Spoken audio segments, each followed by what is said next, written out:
Students welcome to WB exam portal. দেখো, railway group ডির previous year question paper আমরা solve করানো start করলাম। যদিও অলরেডি করাচ্ছিলাম, চ্যাপ্টার ওয়াইজ করাচ্ছিলাম, কিন্তু অনেকেই বলছে যে স্যার আমাদের শিফট ধরে করান, সুবিধা হবে, কারণ ওখানে মিক্সড আপ কোশ্চেন্স থাকবে। এটা আমিও মানি, ইয়েস, শিফট ধরে করালে অনেক সুবিধা হয়, কারণ ওখানে প্রচুর টাইপের কোশ্চেন্স থাকে।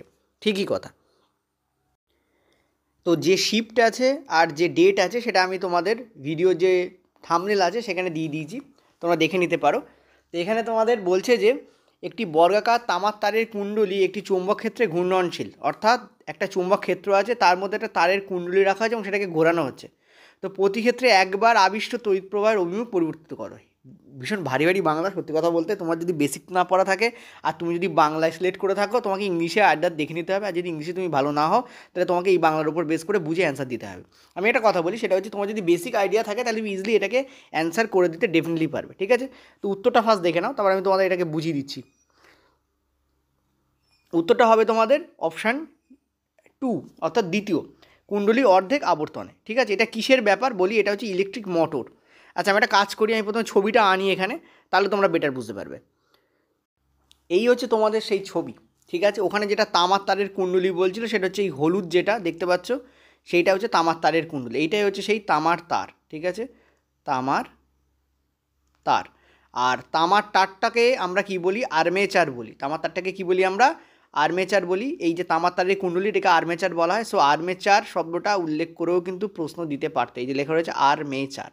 ঠিক আছে, মাথা রাখবে। নেক্সট, ওই যে বলছে না দুটো, বলছিল যে কি চুম্বক ক্ষেত্রের মধ্যে বসানো হয়েছে, তার মানে কি এদিকে একটা চুম্বক রাখা থাকে আর এদিকে একটা চুম্বক রাখা থাকে। ঠিক আছে, সাউথ পোল নর্থ পোল লেখা আছে, দেখতে পাচ্ছ। ওকে, আর জিনিস করা হচ্ছে, দেখো এই যে পুরো তামার তারটা, এই তামার তারে কুণ্ডিটা কিন্তু ঘুরপাক খাবে, বারবার ঘুরবে, এবং এই ঘোরানোর জন্য এখানে যে ব্যাটারি আছে, ব্যাটারির সঙ্গে কী করা থাকে, এই যে একে সংযুক্ত করানো থাকে, অর্থাৎ কানেক্টেড থাকে এটা।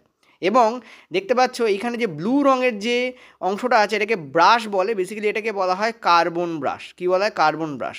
তোমাদের বাড়িতে যদি ঢালাইয়ের কাজ হয় বা কোনো কাঠের কাজ, বা ধরো কোনো কিছু ফুটো করতে হবে, দেয়াল বা কোনো কাঠে ফুটো করতে হবে, তখন দেখবে ওরা বিভিন্ন ড্রিল আনে, বা তোমাদের ব্লেড লাগানো থাকে। ঠিক আছে, ডায়মন্ড বলে ওরা, সেটা লাগিয়ে ওরা মেশিনটাকে চালিয়ে রডগুলোকে কাটে। তো দেখবে একটা কথা ওরা বলে, কার্বন খারাপ হয়ে গেছে, কার্বন খারাপ হয়ে গেছে, এই কথাটা খুব বলে। কার্বন খারাপ হয়ে যাওয়া মানে বেসিক্যালি কার্বন ব্রাশ খারাপ হয়ে যায়। ঠিক আছে, এই যে কার্বন ব্রাশ, এই যে ব্লু কালারের, এটা খারাপ হয়ে যায়। আর দেখো এই তামার তারের কুণ্ডলিটা কিন্তু ডাইরেক্ট এই ব্যাটারির সাথে সংযুক্ত নেই। এই তামার তারের যে হলুদ কুণ্ডলি, রেক্ট্যাঙ্গুলার, বেসিক্যালি এটা রেক্ট্যাঙ্গুলার হয়, কিন্তু ওখানে বর্গাকার দিয়েছে, যাই হোক আয়তাকার হয়, তো বর্গাকার দিয়েছে, ভালো কথা। তো এই যে রেক্ট্যাঙ্গুলার বা তোমাদের স্কোয়ার টাইপ যে তামার তারের কুণ্ডলি, সেটা কিন্তু একটা হাফ স্প্লিট রিং, মানে একটা বড় বৃত্তকে দুটো পার্টে ভাগ করলে যেমন হয়, দেখো ঠিক তেমন করে মাঝখান থেকে ফাঁকা, অর্থাৎ ভাগ করা থাকে, এরকম দুটো স্প্লিট রিং দ্বারা যুক্ত থাকে। এই স্প্লিট রিংকে কমিউটেটর বলা হয়। কি বলা হয়? কমিউটেটর, বা একে স্প্লিট রিংও বলে। দন্তে শয় পয় লয় হস্যি ট, সম্ভবত বানানটা এরকম হবে, স্প্লিট রিং। ঠিক আছে, রয়স্যি অনেশ্বর, একে স্প্লিট রিংও কিন্তু বলে। ক্লিয়ার হয়েছে? কমিউটেটর বা স্প্লিট রিং বলে। তো ডাইরেক্ট কেন তামার তারটা এর সঙ্গে যুক্ত থাকে না? দেখো, তামার তার যদি ডাইরেক্ট এই ব্যাটারির তারের সঙ্গে যুক্ত থাকে, তাহলে কী হয়, যেই এটা ঘুরবে, এটা তো একটু মোটা তার হয়, যেই এটা ঘুরবে এই ব্যাটারির সঙ্গে যুক্ত যে তারটা, ওটা পেঁচিয়ে যাবে এর সঙ্গে গিয়ে, শর্ট সার্কিট বা ইত্যাদি হতে পারে।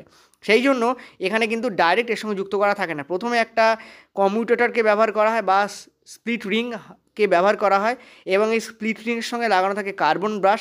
এই কার্বন ব্রাশের সঙ্গে ব্যাটারির সংযোগ থাকে। এই কার্বন ব্রাশটা এর গায়ে লেগে থাকে এবং এটা ঘোরে কার্বন ব্রাশের গায়ে লাগে, যার ফলে কার্বন ব্রাশের ক্ষয় হয়, এবং ক্ষয় হওয়ার কারণেই কিন্তু ওই যে বলছিলাম না, বলে কার্বন খারাপ হয়ে গেছে, ওই কারণে কার্বনটা খারাপ হয়ে যায়। ঠিক আছে, বারবার এটা ঘুরতে থাকে।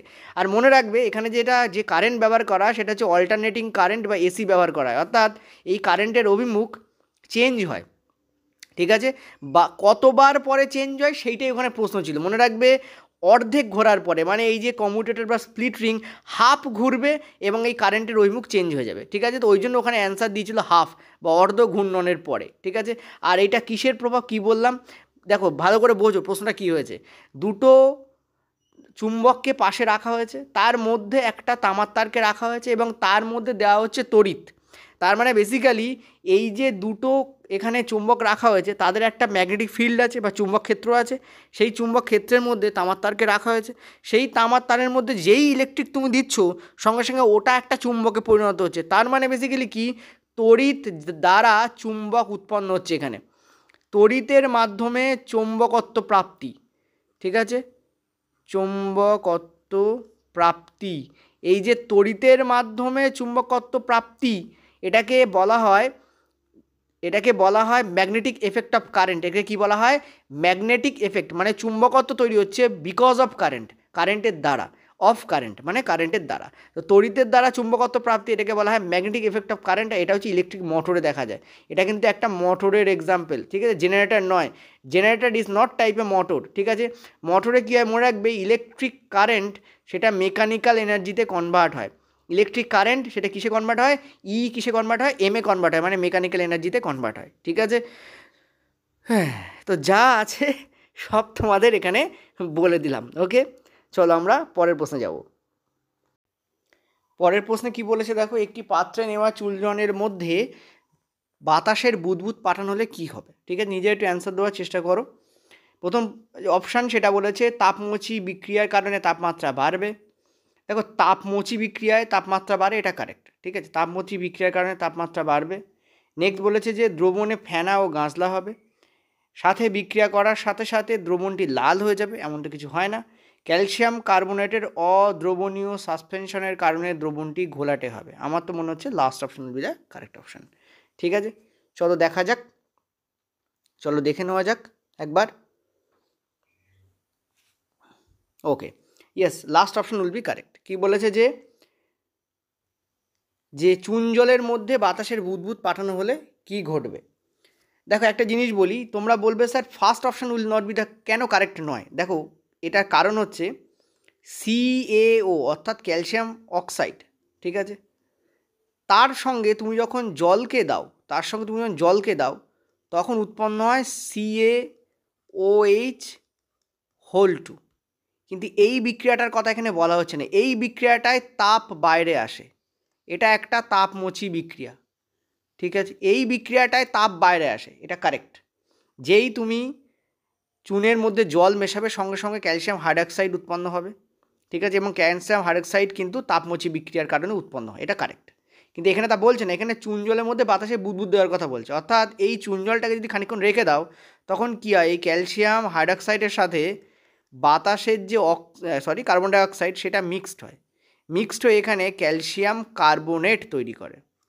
কী তৈরি করে? ক্যালসিয়াম কার্বোনেট তৈরি করে। আর এই ক্যালসিয়াম কার্বোনেট তৈরি করে, এই ক্যালসিয়াম কার্বোনেটের কী হয়, একটা অদ্রবণীয় সাসপেনশন তৈরি করে, মানে এটা বেসিক্যালি একটা অধক্ষেপ তৈরি করে। কী তৈরি করে? এটা একটা অধক্ষেপ তৈরি করে। ঠিক আছে, তো correct answer will be 4 here. Okay, 1 নম্বর নয় কিন্তু, কারণ এইটা বললে, এই ফার্স্ট স্টেপ বললে 1 নম্বর স্টেপটা বললে 1 নম্বর হতো, এখানে তো 2 নম্বর স্টেপের কথা বলেছে। সো 2 নম্বর স্টেপের ক্ষেত্রে কিন্তু তাপমোচন কোনো ব্যাপার নয় এখানে। ঠিক আছে, ক্লিয়ার হয়েছে? আচ্ছা, একটা কথা বলি, ক্যালসিয়াম কার্বোনেট ফার্দার যদি আরও রেখে দাও তাহলে ওটা আবার CO2 এর সঙ্গে বিক্রিয়া করে এবং ক্যালসিয়াম হাইড্রোকার্বনেট উৎপন্ন করে।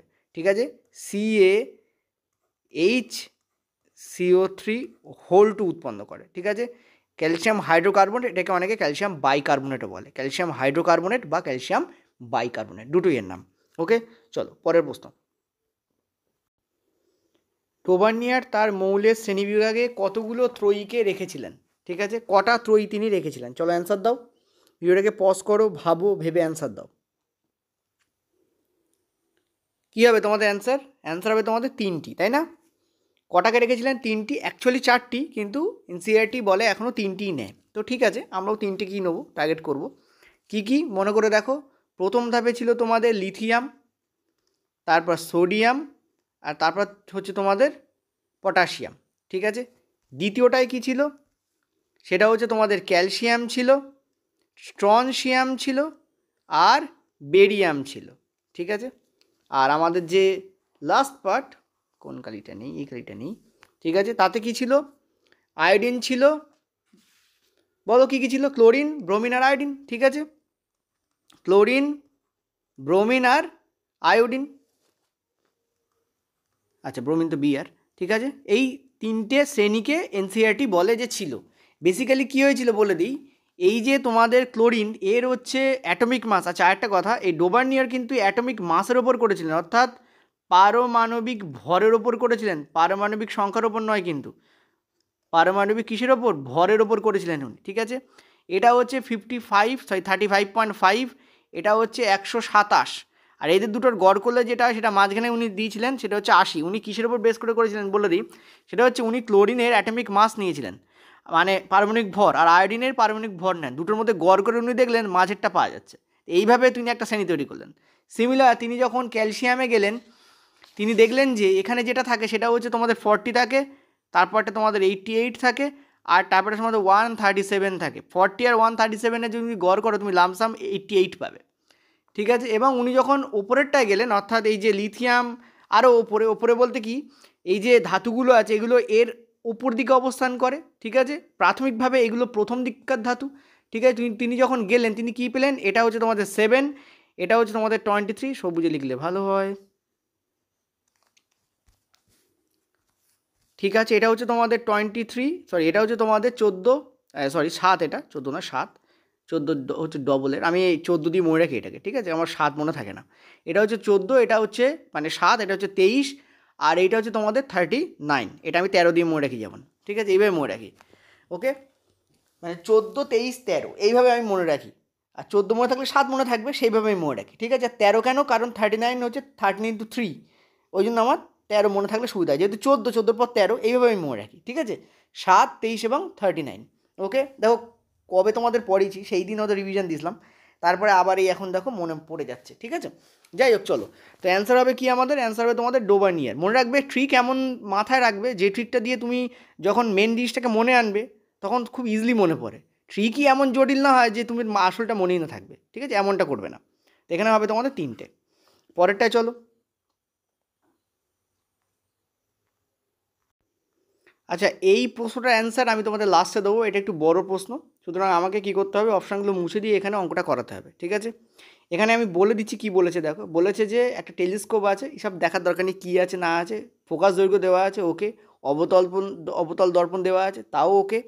বলেছে 4 মিটার দূরত্বে 80 সেন্টিমিটার উচ্চতার একটা প্রতিবিম্ব তৈরি হয়েছে, মানে প্রতিবিম্ব উচ্চতা দেওয়া আছে আর প্রতিবিম্ব দূরত্ব দেওয়া আছে, তাহলে ঠেকায়কে সবই তো দেওয়া আছে।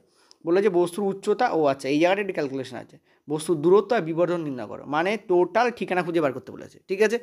ওকে হয়ে যাবে, চিন্তা নেই, আমরা লাস্টে করবো এটাকে, ঠিক আছে। লাস্টে আরেকটা অঙ্ক আছে ঠিক এই টাইপের, যেটা আরও টাফ, তো সেটাও করাবো আর এটাও করিয়ে দেবো। চলো আমরা আস্তে আস্তে পরেরটাই এগোই। চলো পরের প্রশ্ন।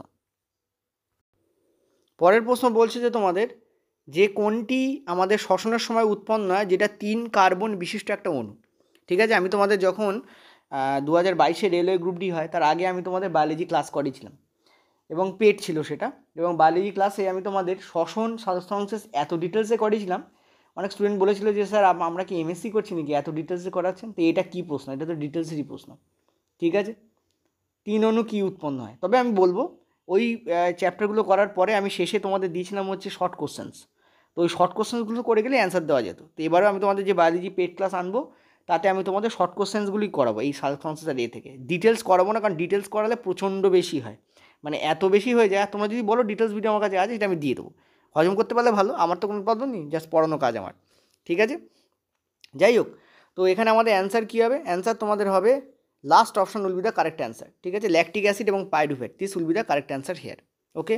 এটা মাথা রাখো যে 3 অণু কার্বন বিশিষ্ট একটা পরমাণু, দুটো পরমাণু তৈরি, একটা হচ্ছে ল্যাকটিক অ্যাসিড, দুই হচ্ছে পাইরুভেট, ঠিক আছে, এবং সেটা কখন উৎপন্ন হয়, শ্বসনের সময় উৎপন্ন হয়, ওকে। চলো পরের প্রশ্নে যাবো আমরা। আচ্ছা নেক্সট ভিডিওতে যাওয়ার আগে, মানে নেক্সট কোশ্চেনে যাওয়ার আগে, এই যে 3টে ভিডিও আছে এই 3টে ভিডিও তোমরা একটু ভালো করে দেখে নাও, তারপরে যদি এইটাকে এই প্রশ্নপত্রকে সলভ করো তাহলে বেটার আসবে। তোমরা দেখলে যে ম্যাগনেটের উপর অলরেডি প্রশ্ন পড়েছে, যদিও ম্যাগনেটে অত দূর আমি এখনও যাইনি, তড়িৎ চুম্বকের এই দুটো ভিডিও আমি দিয়েছিলাম, দণ্ডচুম্বক, পৃথিবীর দণ্ডচুম্বকের উপর, এবং এর উপর ডিটেলস ছিল। এছাড়াও তোমাদের তড়িৎ চুম্বকের যে তোমাদের ডানহস্ত নিয়ম ইত্যাদি, ফ্লেমিংয়ের রাইট হ্যান্ড থাম্ব রুল ইত্যাদির উপর আমি তোমাদের বেস করে কিন্তু কোশ্চেন্স দিয়েছিলাম। তো এই দুটো প্লিজ ভালো করে দেখো। অনেক পুঁচকে মাথার বুদ্ধির লোক আছে যারা বলবে যে 2-1টা প্রশ্ন পড়বে চ্যাপ্টারটা বাদ দাও। তোমরা জানো এবারে কতটা কম্পিটিশান আছে, ঠিক আছে। দীঘায় তো আর ঘুরতে আসোনি, নির্ঘাত পরীক্ষা দিতে এসছো, তো কতটা কম্পিটিশন আছে নিজেরা ভালো করেই জানো। তো যদি এই ম্যাগনেট থেকে 5-6টা কোশ্চেন ফেলে দেয়, যেমন তোমরা যেন আগেরবার লেন্স থেকে আর তোমাদের আলোর চ্যাপ্টার থেকে ইনফ্যাক্ট 5-6টা প্রশ্ন অনেক শিফটে এসছে, ঠিক আছে। রাসায়নিক বিক্রিয়া থেকে যেমন 3-4টে প্রশ্ন তো অহরহ এসে, এখানেও পাবে তোমরা 3-4টে, অলরেডি একটা পেয়ে একটা কি দুটো পেয়ে গেছো, ঠিক আছে। অতএব আমি তোমাদের বারবার বলবো যে এই তিনটে, এই যে ইলেকট্রোম্যাগনেট, ইলেকট্রিসিটি, লাইট আর এই রাসায়নিক বিক্রিয়া, এই যে তিনটে যে তোমাদের 3-4টে যে চ্যাপ্টার আছে, প্লিজ ভালো করে করো, তা না হলে কিন্তু মুশকিলে পড়বে, ঠিক আছে। তো ফার্স্ট পার্ট আর সেকেন্ড পার্ট এটা তড়িতের, মানে তড়িৎ চুম্বকের, আর এইটা হচ্ছে তোমাদের সেকেন্ড পার্ট বেসিক্যালি, বাট এই পার্টটা দেখলেও চলবে। এখানে 21-22 রেলের সব এমসিকিউ করানো, যেটা প্লিজ ভালো করে দেখে নাও, ঠিক আছে। চলো আমরা পরের কোশ্চেনে যাব। পরের প্রশ্নে বলছে যে তোমাদের আমাদের খাদ্যাভ্যাসে নিম্নলিখিত কোন পরিবর্তনগুলি আমাদের পরিবেশের জন্য সব থেকে বেশি প্রভাব ফেলে।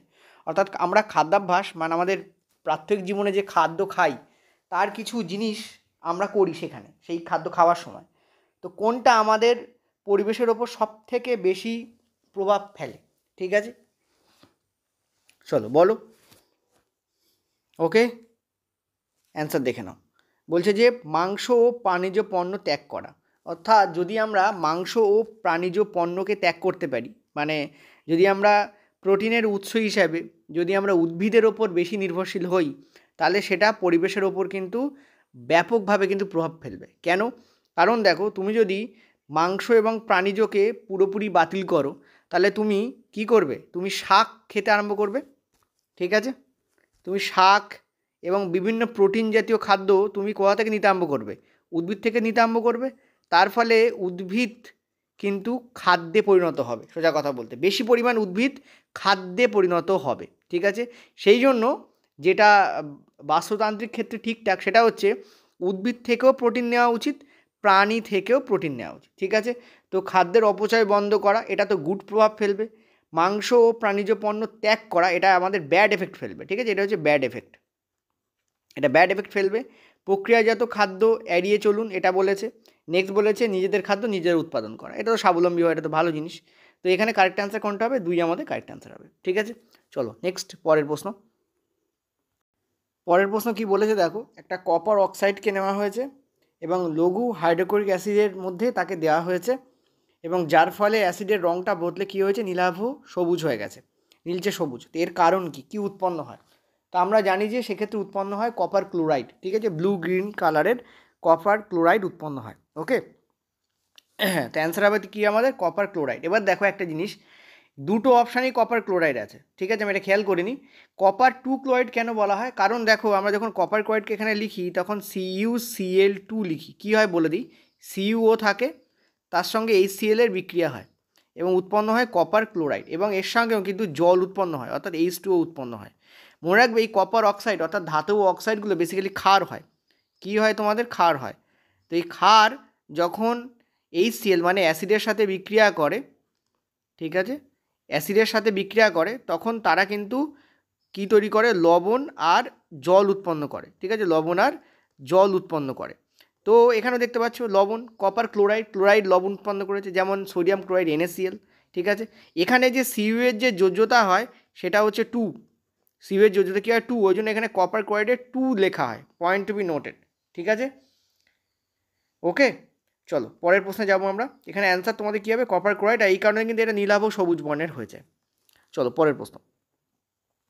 পরের প্রশ্ন ইজি প্রশ্ন, সেটা হচ্ছে ড্যাশ একটি পরিবাহী জুড়ে বিভব পার্থক্য বজায় রাখতে সাহায্য করে, ঠিক আছে। তোমরা জানো এখানে অ্যান্সার তোমাদের কী হবে? অ্যান্সার তোমাদের হবে হচ্ছে battery, okay. Battery will be the correct answer. দেখে নাও, দেখো এখানে একটা ব্যাটারি আছে, সাপোজ ধরো, ওকে,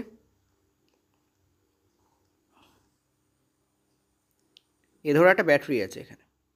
এবার এই ব্যাটারির গায়ে ধরো 1.2 ভোল্ট লেখা আছে, তার মানে হচ্ছে ব্যাটারির যে প্লাস টার্মিনাল আর ব্যাটারির যে মাইনাস টার্মিনাল, দুটোর মধ্যে যে বিভব পার্থক্য আছে সেটা হচ্ছে 1.2 volt, point to be noted, ঠিক আছে। এটা গেল ফার্স্ট পয়েন্ট।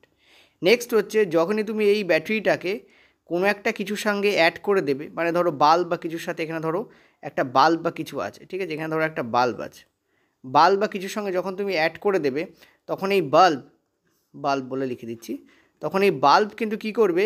এখান থেকে কারেন্ট নেবে এবং এর মধ্যে চলবে হচ্ছে রাসায়নিক রিয়াকশান, কেমিক্যাল রিয়াকশান চলবে, ঠিক আছে, রাসায়নিক বিক্রিয়া চলবে। এবং এই রাসায়নিক বিক্রিয়ার কারণেই কিন্তু এই ব্যাটারির মধ্যে যে বিভব পার্থক্য আছে বা ভোল্ট আছে সেটা কিন্তু বজায় থাকবে। যদি এটা বজায় না থাকে তাহলে কিন্তু ব্যাটারি কাজ করা বন্ধ করে দেবে। ওই জন্য কিছুদিন পরে যখন এই রাসায়নিক ফুয়েলটা ব্যাটারির মধ্যে ফুরিয়ে যায় তখন ব্যাটারি আর কাজ করে না, ঠিক আছে।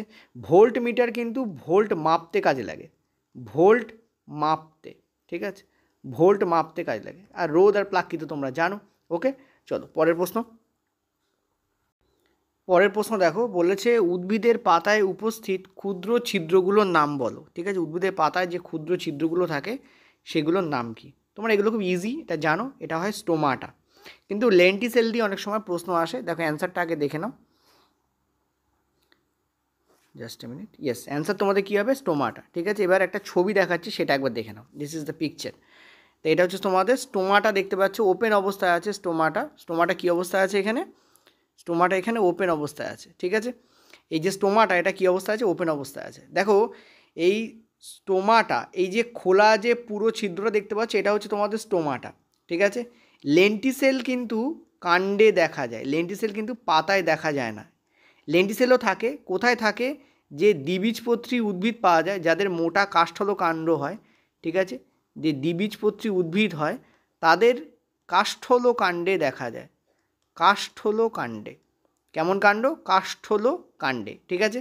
দ্বিবীজপত্রী উদ্ভিদের কাষ্ঠল কাণ্ডে কিন্তু দেখা যায় লেন্টিসেল, ঠিক আছে। তো এখানে অ্যান্সার তোমাদের অ্যাকচুয়ালি হবে স্টোমাটা। স্টোমাটার গায়ে এরকম বড় বড় কিছু কোষ পাওয়া যায়, এই যে স্টোমাটাকে মানে দ্বাররক্ষী হিসেবে পাওয়া যায় এদেরকে, এগুলোকে বলা হয় গার্ড সেল, যারা গার্ড দেয়, ঠিক আছে। আর এই গার্ড সেলের ওপরে কিন্তু ক্লোরোপ্লাস্টকেও পাওয়া যায়, দেখো লেখা রয়েছে ক্লোরোপ্লাস্ট, ঠিক আছে। এছাড়াও এই গার্ড সেলের মধ্যে কিন্তু ভ্যাকুয়াল পাওয়া যায়, যাকে কোষ গহ্বর বলা হয়। এছাড়াও যে ছোটো ছোটো পার্টিকেল সেগুলো কিন্তু পাওয়া যায় গার্ড সেলের মধ্যে, ঠিক আছে। নিউক্লিয়াস পাওয়া যায়, একটা বড় লাল নিউক্লিয়াস দেখতে পাচ্ছ পাওয়া যাচ্ছে, ঠিক আছে। এই হচ্ছে পুরো স্টোমাটার গঠন। স্টোমাটার গঠন দিয়ে চিত্র দিয়েও কিন্তু প্রশ্ন এসেছে। ওকে, চলো আমরা পরের পেজে যাব। পরের প্রশ্ন দেখো, নক্ষত্রগুলি রাত্রিবেলা ঝিকিমিকি করে, এর কারণ কি? এর কারণ হচ্ছে, দেখো বায়ুমণ্ডল দ্বারা বিচ্ছুরণ, নাকি বায়ুমণ্ডল দ্বারা নক্ষত্রের আলোর বিক্ষেপণ, নাকি প্রতিসরণ, নাকি প্রতিফলন। মনে রাখবে এটা যে কারণে হয় তাকে বলা হয় অ্যাটমসফেরিক রিফ্র্যাকশন, মানে প্রতিসরণ। তো প্রতিসরণটাকে রাখো, বাকিগুলোকে কেটে দাও, ঠিক আছে। দেখাচ্ছি অ্যান্সার তোমাদের হবে কি প্রতিসরণ। এই দেখো এই যে টার্মটা রয়েছে, এই টার্মটা কিন্তু ভীষণ ইম্পর্টেন্ট। জাস্ট এ মিনিট, এই যে টার্মটা রয়েছে এই টার্মটা কিন্তু খুব ইম্পর্ট্যান্ট, প্রতিসরণ। তো correct answer will be this, এটাকে বলা হয় অ্যাটমসফেরিক, ঠিক আছে, রিফ্র্যাকশন, রিফ্র্যাকশন, ঠিক আছে, অ্যাটমসফেরিক রিফ্র্যাকশন, এটাকে এইটা বলা হয়। এবার দেখো কি হয় বেসিক্যালি একটু বলে দিই। সেটা হচ্ছে যখন আলোক রশ্মি এইগুলো দিয়ে বেরোয়, ধরো এখান দিয়ে আলোক রশ্মি সব বেরোচ্ছে, এখান দিয়ে আসছে, ঠিক আছে। এবার বিভিন্ন দিকে যাচ্ছে, এখানে এলো, ঠিক আছে। এবার আমাদের যখন পৃথিবীতে পৌঁছায় তখন যেটা হয় সেটা হচ্ছে পৃথিবীর যে বায়ুমণ্ডল তার বিভিন্ন স্তর থাকে, কোনো স্তর ঘন, কোনো স্তর আবার হালকা হয়, ঠিক আছে, আবার কোনো স্তর আবার কী হয় ঘন হয় বা ভারী হয়, ঠিক আছে। এবার বিভিন্ন স্তরের মধ্যে দিয়ে যখন এই আলোকরশ্মিগুলো প্রতিফলিত মানে প্রতিসারিত হয়, প্রতিসারিত কখন হয়? দুটো যখন মাধ্যম থাকে, মনে রাখবে, যাদের ঘনত্ব আলাদা। দেখো এই আলোকরশ্মিগুলো আসলো কোথা দিয়ে?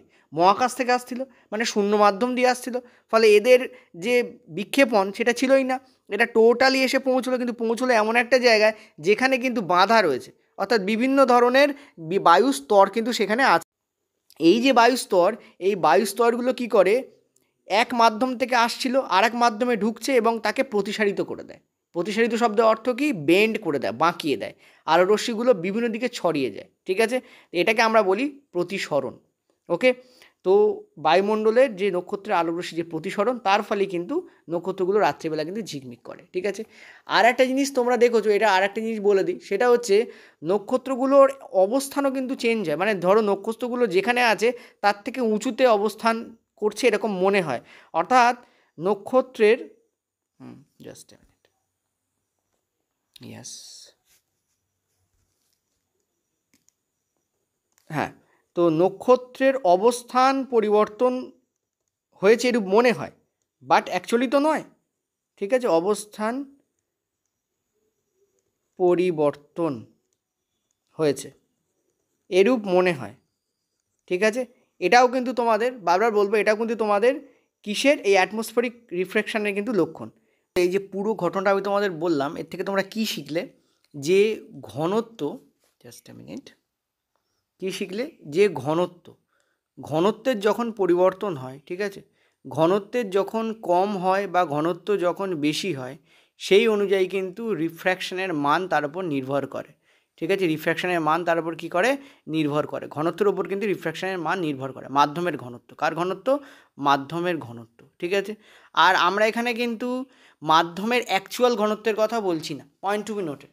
আমরা এখানে কিন্তু মাধ্যমের অ্যাকচুয়াল ঘনত্বের কথা বলছি না। দেখো ইম্পর্টেন্ট ফ্যাক্ট, আমরা কিন্তু ঘনত্বের কথা বলছি, রে ডেন্সিটির কথা বলছি, অপটিক্যাল ডেন্সিটির কথা বলছি, ঠিক আছে। এটাকে বলা হয় অপটিক্যাল ডেন্সিটি, অনেক সময় একে আলোক ঘনত্ব বলেও জানা যায়। তো অপটিক্যাল ডেন্সিটি শব্দটাই আমার মনে পড়ছে, সেই জন্য বলছি, মানে নর্মাল ঘনত্ব এটা নয়, এটা হচ্ছে অপটিক্যাল ঘনত্বের কথা বলা হচ্ছে, অপটিক্যাল ডেন্সিটির কথা বলা হচ্ছে, ঠিক আছে। অর্থাৎ আলো কোন জায়গাটাকে ঘন মনে করছে আর কোন জায়গাটাকে ঘন মনে করছে না, সেই অনুযায়ী এখানে ব্যাপারটা ঘটছে, এটাকে বলা অপটিক্যাল ডেন্সিটি। ক্লিয়ার হয়েছে আশা করি। চলো পরের প্রশ্নে যাবো আমরা। নেক্সট প্রশ্ন আমাদের, অ্যান্সার দাও তোমরা নিজেরা একটু, আমি তারপর তোমাদের অপশানে ওপেন করে দিচ্ছি, ঠিক আছে। তোমরা পজ করো, পজ করে অ্যান্সার দাও। This is the right answer, ঠিক আছে। 20 ভোল্ট। কী বলেছে, বলেছে যে প্রতি সেকেন্ডে 20 জুল তাপ উৎপন্ন হলে, তাপ হচ্ছে এনার্জি, তো 2 ওহমের একটি রোধ জুড়ে বিভব পার্থক্য কত হবে। দেখো আমরা যে ইলেকট্রিক পাওয়ার, ঠিক আছে, ইলেকট্রিক পাওয়ার, পি ফর পাওয়ার, অর্থাৎ ইলেকট্রিক ক্ষমতা, তড়িৎ ক্ষমতা, লিখেও দিচ্ছি বাংলা যদি কেউ না বুঝতে পারো। যদি তোমাদের এই ফর্মুলাগুলো মুখস্থ না থাকে তাহলে তোমরা এই ভিডিওটাকে ফালতু দেখছো, তোমাদের একবার মুখস্থ করে আসতে হবে। তো ইলেকট্রিক পাওয়ার ইকুয়াল টু আমরা কী জানি, আমরা জানি হচ্ছে ভি স্কোয়ার, ঠিক আছে, বাই হচ্ছে আর, এইটা আমরা জানি। যেখানে ভি মানে হচ্ছে বিভব, ভি মানে কি বিভব, আর আর মানে হচ্ছে রোধ, ঠিক আছে, মানে ওহম। এখানে রোধ বলতে কি, রোধ বলতে হচ্ছে ওহম, ঠিক আছে। ক্লিয়ার হয়েছে, ওকে। এই ফর্মুলায় ফেলে দাও, বেরিয়ে যাবে। তোমরা বলবে স্যার এখানে তো তাপ লেখা আছে, তাপ তো ক্ষমতা নয়, তাপ তো শক্তি, তা আপনি ক্ষমতা কেন লিখলেন, তাপ কি ক্ষমতা, তাপ তো ক্ষমতা নয়, তাপ তো শক্তি, ঠিক আছে। আর ক্ষমতার একক আর শক্তির একক সেম হয় না, কার্য আর শক্তির একক সেম হয়, জুল হয়। আমি তোমাদের এই কিছুদিন আগেই বা কালকেই ইনফ্যাক্ট এনটিপিসির যে প্র্যাকটিস সেট করাচ্ছি জেনারেল সায়েন্সের, সেখানে আমি তোমাদের বলেছি বারবার, ঠিক আছে। সো তোমরা দেখতে পাচ্ছ এখানে তো জুলও আছে, এখানে তো জুল আছে, কিন্তু তোমরা একটা জিনিস দেখতে পাচ্ছ না, এখানে প্রতি সেকেন্ডে এত জুল আছে। আমরা জানি যে joule per second, joule per সেকেন্ডকে আমরা কি বলি, ওয়াট বলি। ওয়াট কিসের একক, ক্ষমতার একক, ঠিক আছে। ওয়াট কিসের একক, ক্ষমতার একক। প্রতি সেকেন্ডে জুল, এখানে বলেছে 200 জুল পার সেকেন্ড, অর্থাৎ প্রতি সেকেন্ডে 200 জুল মানে কি 200 joule per second. 200 joule per সেকেন্ডকে আমরা কী বলবো, আমরা ওয়াটই তো বলবো না, 200 ওয়াট বলবো। 200 জুল পার সেকেন্ডকে আমরা কী বলবো, 200 ওয়াট বলবো। 1 জুল পার সেকেন্ডকে if we call 1 watt, then 200 joule per সেকেন্ডকে কী বলবো, 200 ওয়াট। তো 200 ওয়াট বেসিক্যালি কি, ক্ষমতার একক। ক্লিয়ার হয়েছে আশা করি, এইবার আশা করি বুঝতে পেরেছো। তো এই পি এর জায়গায় তোমরা লেখো 200, ঠিক আছে। আর এখানে ভি স্কোয়ার, ভি স্কোয়ারটাই বার করতে বলেছে, দেখো এখানে ভি স্কোয়ার বার করতে বলেছে, বিভব বার করতে বলেছে, এইটাই হচ্ছে ভি স্কোয়ার, মানে বেসিক্যালি ভি এর ভ্যালু, ঠিক আছে। আর কত রয়েছে, 2, এই 2 × 2 করলে কত হচ্ছে, 400। 400 ইকুয়াল যদি ভি স্কোয়ার হয়, তো ভি এর ভ্যালু কী হবে, √400, ঠিক আছে। অথবা এখান থেকে কী আসবে, 20। ক্লিয়ার হয়েছে আশা করি। তো correct answer will be this, okay. পরের প্রশ্ন, আচ্ছা এই প্রশ্নটা একটু ছোট রাখা হয়েছে, তোমাদের মানে অক্ষরগুলো একটু ছোটো হয়ে গেছে, তোমরা ভিডিওটাকে ল্যান্ডস্কেপ মোডে দেখো, তাহলে বেটার দেখতে পাবে, ঠিক আছে। তো এটা দেখো, তোমাদের বলেছে একটি তড়িৎ বর্তনীতে 5টি একই রকমের বাল্ব একে অপরের সাথে সমান্তরালভাবে 20 ভোল্ট এর একটি ব্যাটারির সাথে যুক্ত আছে, ঠিক আছে। পয়েন্ট টু বি নোটেড, এখানে বলেছে একই রকমের, আরেকটা জিনিস বলেছে সমান্তরালভাবে যুক্ত আছে, ঠিক আছে। এই দুটোকে ইম্পর্ট্যান্ট রাখতে হবে, কারণ একই রকমের মানে প্রত্যেকটা বাল্বের রোধ সেম, এইটা মাথায় রাখতে হবে। আর সমান্তরালভাবে যুক্ত আছে মানে এরা পাশাপাশি যুক্ত নেই, এরা এরকম পরপর এরমভাবে যুক্ত আছে, ঠিক আছে। ক্লিয়ার হয়েছে আশা করি।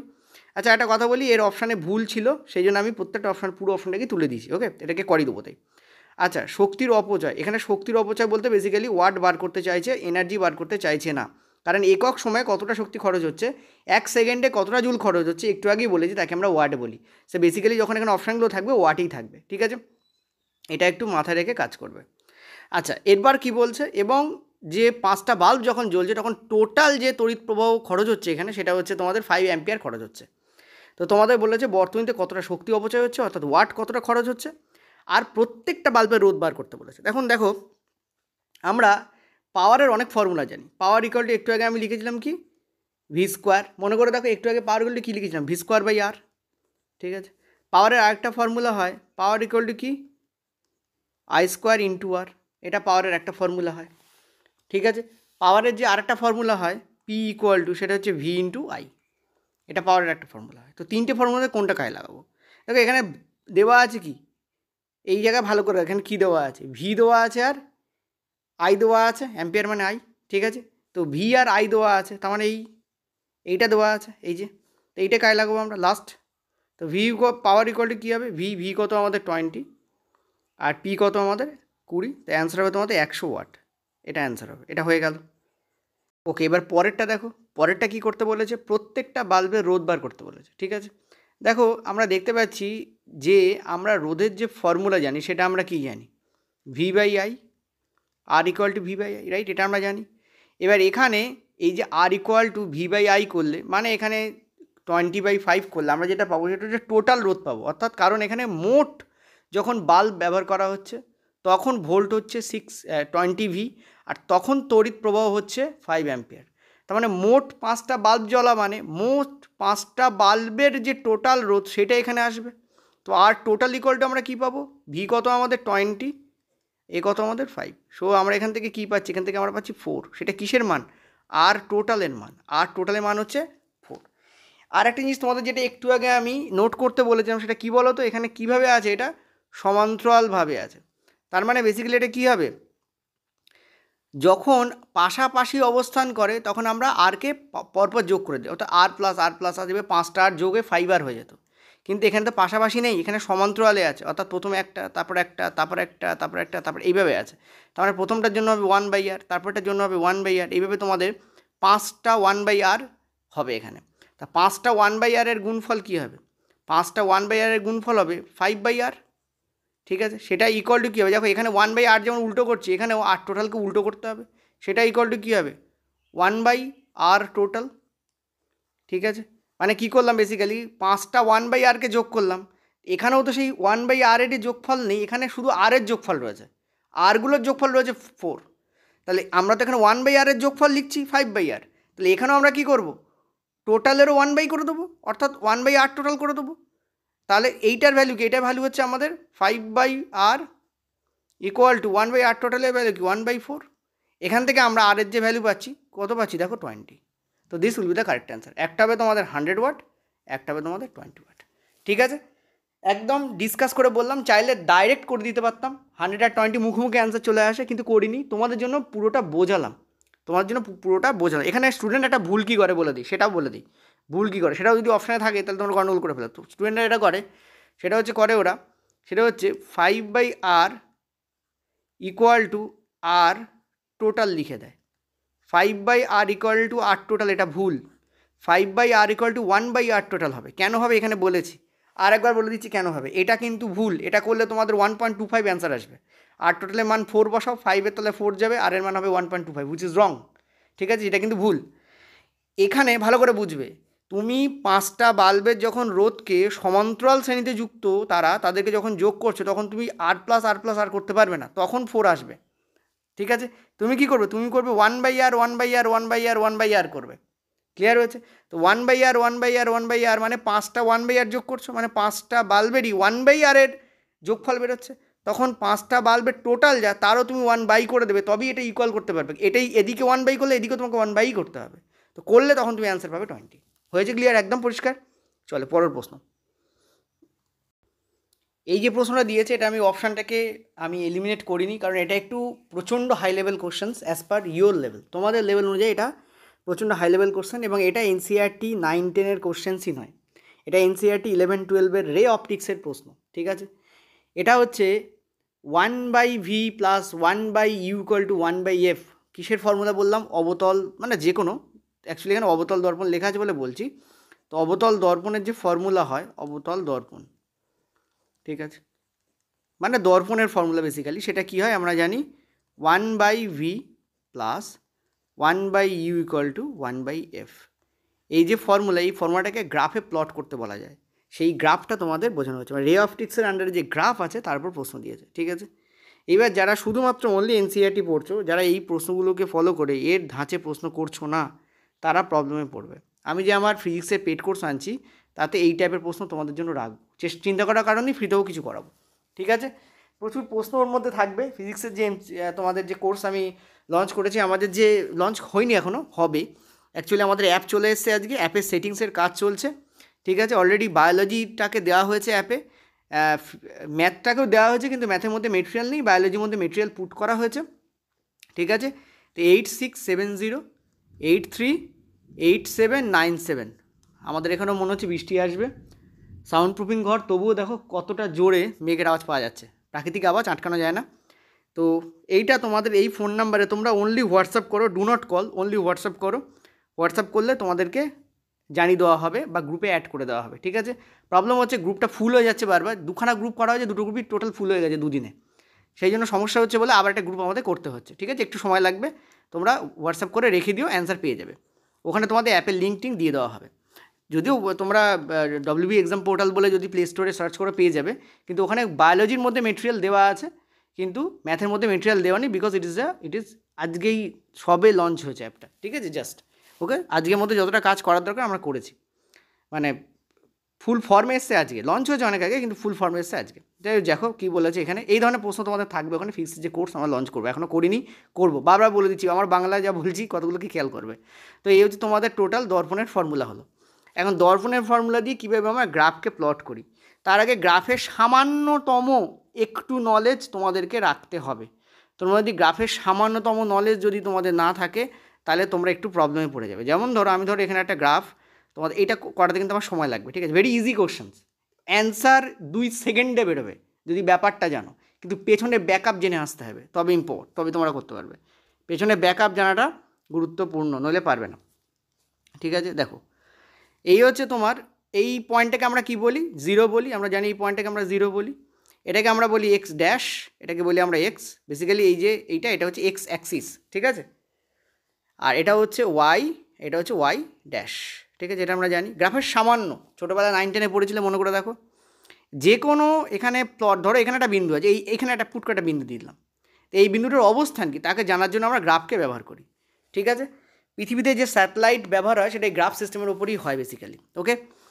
তো দেখো, ধরো এখানে এরকম দাগ করা থাকে, এটা ধরো 1, এটা 2, এটা 3, এটা ওপরেও দাগ করা থাকে 1, 2, 3, এটা ধরো 3, এটা ধরো 2, এটা ধরো 1, ঠিক আছে। আর এখানে তো আমি এইভাবেই করে দিয়েছি, যাই হোক, উপরেই লিখে দিয়েছি, যাই হোক, বাদ দাও। তো যেটা বলতে চাইছি সেটা ধরো আমাকে বললো একটা কোঅর্ডিনেট দিয়ে দিল। কোঅর্ডিনেট মানে কি, এক্স আর ওয়াই এভাবে লেখা থাকে, মানে এক্সের মান লেখা থাকে, মানে এক্স এদিকে কতটা যাব আর ওয়াই উপরে কতটা উঠবো, এইটা দেওয়া থাকে। ক্লিয়ার হয়েছে আশা করি, ভালো করে বুঝবে। এক্সের মান মানে কি, এক্স অ্যাক্সিসে কতটা যাব, আর তারপর ওয়াই অ্যাক্সিসে কতটা উঠবো। ধরো আমাকে দেওয়া থাকলো যে 5, 4, তার মানে এক্স অ্যাক্সিস বরাবর আমি 5 ঘর আসবো, সাপোজ ধরো এরকম জায়গায় 5 পড়বে, আমি জাস্ট বলছি, ঠিক আছে। এবার এই বরাবর আমরা 4 ঘর ওপরে উঠবো, ধরো এরকম জায়গায় আমাদের 4 পড়বে, মানে এই ঘরটা এগোলাম আমরা এক্স অ্যাক্সিস, আর ওপরে এগুলি আমরা ওয়াই অ্যাক্সিস পেয়ে যাবো, ঠিক আছে। তো এক্স কমা ওয়াই এর মান যদি হয় 5,4, তার মানে এটা 5 ঘর এগোতে বলছে, আর 5 ঘরে গিয়ে সে তার মাথা বরাবর ওপর দিকে 4 ঘর এগোতে বলছে। ক্লিয়ার হচ্ছে আশা করি, ওকে। এইটা বোঝাতে পারলাম, ইয়েস আর নো বলো। এবার যদি বলে আমাদের এক্স হচ্ছে আমাদের, যদি বলে, সামান্য জ্ঞান দিচ্ছি, সামান্য জ্ঞান, যদি বলে আমাদের এক্স হচ্ছে 0 আর ওয়াই হচ্ছে 3, তার মানে 0 কোথায়, এই পয়েন্টটাকে তো 0 বলি, তার মানে এই জায়গাতেই থামবো, এই বরাবর ওপরে উঠবো, এখানেই থামবো, এই বরাবর আমরা ওপরে উঠবো। বোঝাতে পারলাম, এখানেই থামবো, এই বরাবর আমরা ওপরে উঠবো। এইটা হচ্ছে 0, 0, 1, 2, 3, 1, 2, 3, এই বরাবর আমরা ওপরে উঠবো। ক্লিয়ার হচ্ছে আশা করি, ওকে। তো আমরা এখানে কী বোঝাতে চাইছি, যে এক্সের মান 0 হলে এই মূল বিন্দুতেই দাঁড়াবো এবং ওপরে উঠবো, ঠিক আছে। সিমিলারলি এরকম হতে পারে, কালকে দিয়ে দিল ওয়াইয়ের মান 0 আর এক্স হচ্ছে 3, তখন আমরা কি করব, তখন আমরা যেটা করব সেটা হচ্ছে ওয়াইয়ের মান 0 মানে এই পয়েন্টই আমরা দাঁড়াবো, দাঁড়িয়ে এই এক্সের এদিকে আসবো, এই পয়েন্টই দাঁড়িয়ে এদিকে আমরা আসবো, এইখানে এই 3 গিয়ে দাঁড়িয়ে যাবো, এই লাইনের উপর 3 গিয়ে দাঁড়িয়ে যাবো, ঠিক আছে। ক্লিয়ার হয়েছে আশা করি, ওকে। আর যদি বলে এক্সের মানও 3, ওয়াইয়ের মানও 3, তার মানে কি, এক্সের মানও 3, ওয়াইয়ের মানও 3, তার মানে হচ্ছে এক্স বরাবর আমরা 3 ঘর আসবো, তার ওপরে আমরা 3 ঘর যাব, এক্স বরাবর 3 ঘর আসবো, ওয়াই সবসময় ওপর দিকে, কারণ প্লাসে আছে এখানে, নিচে হলে মাইনাস হয়ে যাবে, তো ওপরে যাবো আমরা প্লাস 3 ঘর ওপরে যাবো, 1 2 3 সাপোজ এরকম জায়গায় দাঁড়িয়ে যাবো। ঠিক আছে, ক্লিয়ার হয়েছে আশা করি? ওকে, এটা হচ্ছে গ্রাফের জ্ঞান দিলাম। এবার গ্রাফের জ্ঞান এখানে কী করে কাজে লাগে সেটা তোমাকে দেখতে হবে। দেখো এগুলো একটু মুছে দিই, ঠিক আছে? গ্রাফের আঁকাটা থাক, তোমাদের হয়তো রিলেট করাতে আবার লাগতে পারে, নাহলে আবার আঁকতে হবে, ইত্যাদি ইত্যাদি ব্যাপার হয়। Just a minute. ওকে চলো, দেখো ছোট্ট ছোট্ট জ্ঞান দিয়ে বড় বড় জ্ঞান তৈরি হয়। ঠিক আছে, ব্যাপারটা হচ্ছে এটা, সেটা হচ্ছে এখানে বলছে কি দেখো, এবার এখন অঙ্কটা আমি পড়ে দেওয়া শুরু করিনি, অঙ্কটা কিন্তু উইদিন সেকেন্ডে হয়ে যাবে। যে অঙ্কটা যদি ট্রিক বলি সেটা হচ্ছে যে দুটো ভ্যালু আছে তাকে উল্টো করো, করে জাস্ট যোগ করে দাও, অ্যান্সার বেরিয়ে যাবে। ওকে হয়েছে? কি বললাম? 0.1 আর পয়েন্ট যা আছে যোগ করো, উল্টো করে যোগ করো, করে অ্যান্সার বার করে বেরিয়ে যাবে। বোঝা গেল কি বললাম? আচ্ছা চলো, কি বলেছে দেখো শোনো। বলেছে যে রাম বলে একজন ব্যক্তি আছে, যিনি একটা অবতল দর্পণ যার ফোকাস দৈর্ঘ্য হচ্ছে এফ, সেই ফোকাস দৈর্ঘ্য সমেত একটা অবতল দর্পণ নিয়ে কাজ করছে, একটা অবতল দর্পণ নিয়ে কাজ করছে যার ফোকাস দৈর্ঘ্য হচ্ছে এফ। এবং তিনি একটা দূরত্ব, যেটা কিনা ইউ মানে বস্তু দূরত্ব, সেখানে তিনি একটা বল রাখলেন এবং তিনি একটা অনুরূপ প্রতিবিম্ব পেলেন যেটার দূরত্ব হচ্ছে ভি, অর্থাৎ প্রতিবিম্ব দূরত্ব কত? ভি। আমরা জানি বস্তু দূরত্ব ইউ আর প্রতিবিম্ব দূরত্ব ভি হয়, এগুলো জেনে রাখতে হবে। নেক্সট বলছে ইউ এবং ভি এর মান থেকে রাম 1/u এবং 1/v এর সাপেক্ষে একটা লেখচিত্র আঁকলেন, মানে গ্রাফ আঁকলেন। লেখচিত্র কেন বলা হয়? রেখা দিয়ে আঁকা হয়, সেই অর্থে লেখচিত্র। ঠিক আছে, তো রাম দেখলেন যে এক্স অন্তর্খণ্ড, এটাকে বলা হয় এক্স ইন্টারসেপ্ট। কাকে বলা হয় এক্স ইন্টারসেপ্ট? ধরো তুমি, এটা তো এক্স বলেছিলাম তাই না, এটা এক্স বলেছিলাম আমরা। ধরো তুমি এক্সের এই 3 পর্যন্ত গেলে, তাহলে এখান থেকে এইটুকু হলো এক্স ইন্টারসেপ্ট, এখান থেকে এইটুকু হলো এক্স ইন্টারসেপ্ট। আর ওপর দিকে ধরো তুমি এই 0 দিয়ে ওপরে 3 ঘর গেলে, এটাকে বলা হয় ওয়াই ইন্টারসেপ্ট। মানে এক্স অন্তর্খণ্ড এইটা হচ্ছে এক্স অন্তর্খণ্ড, এটা হচ্ছে ওয়াই এর অন্তর্খণ্ড। বলো বুঝলে কিনা? ক্লিয়ার হয়েছে আশা করি? অর্থাৎ যতটা তুমি যাচ্ছ, ওপরে যাচ্ছ যতটা, সেটা হচ্ছে ওয়াই এর বরাবর গেলে ওয়াই অন্তর্খণ্ড, আর এক্স বরাবর গেলে এক্স অন্তর্খণ্ড বা ইন্টারসেপ্ট। ঠিক আছে, সেটা তোমাদের বলছি যতক্ষণে 0.1 আর কত বলেছে 0.11। ঠিক আছে, এবার দেখো আমরা জানি, যদি না জেনে থাকে এটা বাই ডিফল্ট করা হয়, 1/v ওয়াই ধরা হয় আর 1/u কে এক্স ধরা হয়। ঠিক আছে, এক্স অ্যাক্সিস বরাবর 1/u কে প্লট করা হয় আর ওয়াই অ্যাক্সিস বরাবর 1/v কে প্লট করা হয়। নর্মালি এটা করা হয়। ঠিক আছে, এবার একটা জিনিস খুব ভালো করে দেখো, এখানে তোমাদের এক্স অন্তর্খণ্ডের মান রয়েছে 0.1। এক্স অন্তর্খণ্ড কোনটা? এইটা এক্স অন্তর্খণ্ড, এখানে কত মান হবে তাহলে? 0.1। আর ওয়াই অন্তর্খণ্ডের মান যতক্ষণে রয়েছে না, কত হয়েছে? 0.11। এটা কত দিয়েছে? 0.11। ঠিক আছে, এইটা বলেছে তোমাদের। আর তোমাদের কী জিজ্ঞেস করেছে? তাহলে দর্পণটি অনুযায়ী ফোকাস দৈর্ঘ্য কী হবে, অর্থাৎ এফ এর ভ্যালু জিজ্ঞেস করা হয়েছে। ঠিক আছে, একটু আগে তোমাদের আমি বলছিলাম, মনে করে দেখো, যে এক্স ওয়াইয়ের ভ্যালু যদি এই যে এরকমভাবে বলছিলাম না, এক্স ওয়াইয়ের মান 0,3 হলে আর এদিকে যদি 3,0 হয়, তাহলে কী কী হয়, সেইভাবেই আমরা অঙ্কটাকে করবো এখানে। এক্স্যাক্টলি যা বুঝিয়েছি তার বেস করে তুমি বলো, এখান থেকে এইটুকুর মানে যে আমি সেকেন্ড ব্র্যাকেট দিয়েছি তার মান বলছে 0.1, এখান থেকে এইটুকুর মান 0.1 কখন হবে? ভালো করে বুঝবে, যখন এক্সের মান পাওয়া যাবে কিন্তু ওয়াইয়ের মান 0তে থাকবে। ওয়াইয়ের মান যদি কিছু হয় তাহলে আমরা তো উপরে উঠে গিয়ে সেখানে প্লট করব। ভালো করে বুঝলে কি বুঝলে না বলো? এই জায়গায় আমাদের কিছু নেই, মানে কি 0 আছে, তার মানে আমরা এখন এই জায়গায় থেমে আছি, এখান থেকে এদিকে আসছি তবেই আমরা 0.1 পাচ্ছি, মানে এই 0-র ঘর থেকে এদিকে আসছি, এই 0-র ঘর থেকে আমরা কি করছি? এদিকে আসছি। ইয়েস অর নো বলো? তার মানে এখানে ওয়াই হচ্ছে 0 আর এক্স হচ্ছে 0.1। ঠিক আছে, ওয়াই হচ্ছে 0 আর এক্স হচ্ছে 0.1। ইয়েস অর নো বলো? বুঝলে কি বুঝলে না বলো? আমরা কি করছি ভালো করে বুঝবে। আমরা যেটা করছি সেটা হচ্ছে আমরা এই যে 0 এই দিক থেকে এদিকে আসছি, কারণ এখানে দেখো কিছুই নেই, 0.1ই লেখা আছে। ঠিক আছে, তার মানে 0, মানে 0.1, 0 ছিল, এখানে কী ছিল? 0.1, 0 ছিল, এরকম মান ছিল একটা কিছু। ঠিক আছে, ধরে নাও এরকম ছিল, তার মানে এই জায়গায় আমরা 0 পাচ্ছি, সেখান থেকে আমরা এদিকে এগোচ্ছি, 0.1 পেয়ে যাচ্ছি। তার মানে কি ওয়াইয়ের মান 0 আর এক্সের মান 0.1। তার মানে এই জায়গা ঠিক এরকমভাবে এক্স্যাক্টলি যে হয় তা ঠিক নয়, বাট তোমাদের বোঝানোর জন্য এইভাবে বোঝানো যেতে পারে ব্যাপারটাকে।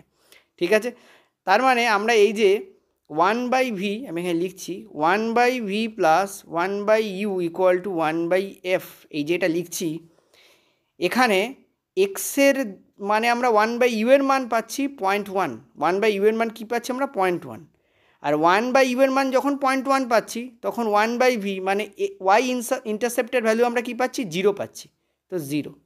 তাহলে বেসিক্যালি আমরা এখান থেকে কী পাচ্ছি 1/f এর মান পাচ্ছি 0.1, 1/f এর মান 0.1, তাহলে f এর মান কত হবে 0.1 এর উল্টো হয়ে যাবে, 0.1 এর উল্টো হয়ে যাবে, 0.1 উল্টো মানে 0.1 মানে কি 1/10, তো 1/10 এর উল্টো করলে কী হয় 10 হয়। তার মানে এখান থেকে আমরা এফের মান কী পাচ্ছি 10 পাচ্ছি, ইয়েস অর নো বল। এখান থেকে আমরা ফোকাস দৈর্ঘ্যের মান কী পেয়েছি 10 পেয়েছি, ঠিক আছে, যেটা আমরা একবার পেয়েছি। নেক্সট আরেকবার অ্যাপ্লাই করি। কেন আরেকবার অ্যাপ্লাই করব, দেখো এটা তো আমরা পেয়েছি যখন ওয়াইয়ের মান 0 ধরে পেয়েছি, আরেকবার আমি এক্স ওয়াইয়ের মান লিখছি। এবার তুমি একটা কাজ করো, এক্সের মান 0 ধরো, যখন এক্সের মান 0 তখন ওয়াই ইন্টারসেপ্ট বরাবর যখন আমরা উপর উঠছি তখন আমরা মান কত পাচ্ছি 0.11, তার মানে এই জায়গায় কী পাচ্ছি এক্সের মান 0, ওয়াইয়ের মান পাচ্ছি 0.11। তার মানে আরেকবার লিখছি 1/v plus 1/u equal to 1/f, ঠিক আছে। তো 1/v মানে হচ্ছে এইটার মান 0.11 কখন হচ্ছে যখন 1/u এর মান আমরা 0 পাচ্ছি। এই যে 1/u এর মান আমরা কী পাবো 0 পাবো, এই জায়গা দাঁড়িয়ে থাকলে তবেই তো এই বরাবর ওপর উঠবে, এই জায়গা দাঁড়িয়ে থাকলে তবেই তো এই বরাবর ওপর উঠবে আর 0.11 পাবে। ক্লিয়ার হয়েছে আশা করি, ওকে। ইকুয়াল টু আমাদের 1/f, তাহলে তুমি দেখো 1/f এর মান হচ্ছে 0.11, তার মানে বেসিক্যালি এখানে এফের 1/f এর আরেকটা মান কী আসছে 11/100 আসছে, ঠিক আছে, একে লেখা আছে 11/100। তাহলে এফের মান এখান থেকে কী বেরোবে, এই জায়গা থেকে আমি এফের মান কী পাবো, এই জায়গাটাকে আমি নষ্ট করছি না কারণ একটু এখানে লাগবে আমার, এই জায়গা থেকে, আচ্ছা তোমাদের হয়তো এই পার্টটা কেটে বেরিয়ে গেছে না, জাস্ট আ মিনিট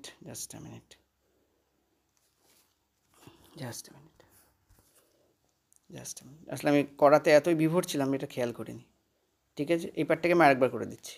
দেখো 1/v এর মান হচ্ছে আমাদের এই যে 1/v, এইটা আমরা 0 ধরছি, যখন এইটা আমরা 0 ধরবো তখনই আমরা 1/u এর মান পাবো কত 0.1, সেইটা বরাবর কী হবে আমাদের 1/f।